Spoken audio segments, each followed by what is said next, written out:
This is Megatron, leader of the Predacons. Kevin and Amy are not here. Leave a message. Thank you. Yes.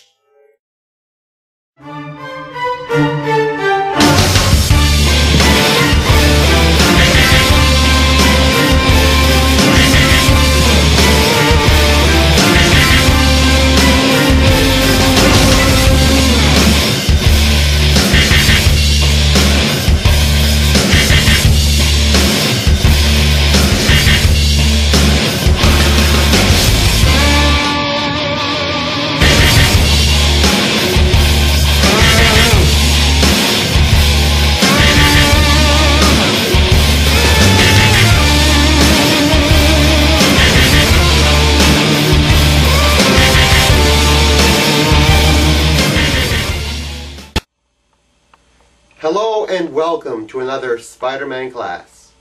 Today we are going to do the living vampire Morbius.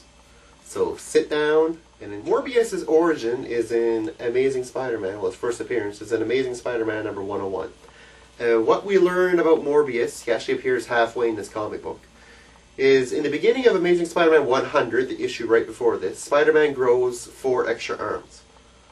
So what happens is we have a freaky looking Spider-Man that has 6 arms. And because Peter took a drink of a serum in order to try to reverse the spider effect and try to become normal again, he inadvertently kind of mutates, if you will. So what he wants is he wants to get back to normal.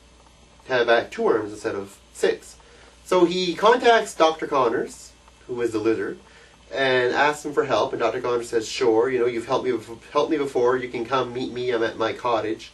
And whatever, you know, we can try to find a cure for you.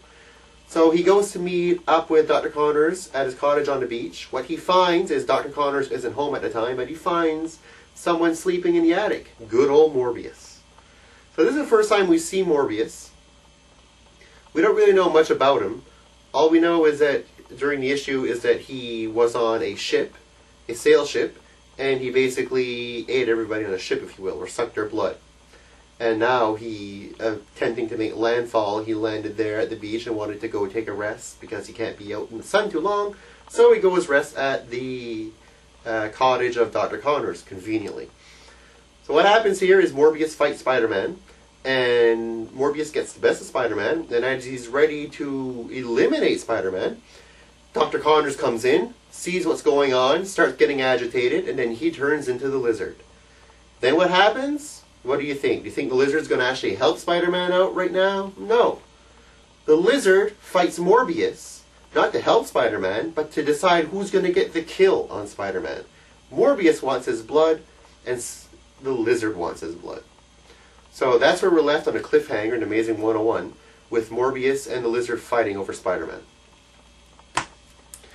In Amazing Spider-Man 102, which is actually a pretty big book, I think it's actually double-sized, it's the origin of Morbius and a continuation of the story, in which Morbius and Lizard fight, and finally Spider-Man wakes up, talks some sense into the Lizard, and then Morbius gets away. Spider-Man throws a spider tracer on him and follows him around and all this stuff. The interesting note of this, well, some of the interesting parts, is we have to actually explain the origin of Morbius. And Morbius, we learn he's actually a living vampire. What happens is he had a rare blood disorder, and he was Dr. Michael Morbius, Nobel Prize winner. He had a girlfriend, and he had a friend that helped him in his scientific endeavors. And he wanted to try to find a cure to stop his blood cells from basically dying. His blood cells were mutating and dying, and he wanted to find a cure for it. What happens is he tries to use the genome of vampire bats, mixed with some electrosynthesis, all together, all in one beautiful mixy-matchy type thing that only Marvel can really pull off. And as they're out to sea on the yacht experimenting, as he doesn't want to be disturbed by anyone, him and his sidekick, if you will, the other professor, he gets shocked and injected with the serum of the vampire bat, if you will, and basically it mutates him. He becomes like a living vampire who needs blood, needs plasma to survive because his own is deteriorating. And now he's found a lust for blood, being, you know, half vampire bat. So that's pretty much the origin of Morbius.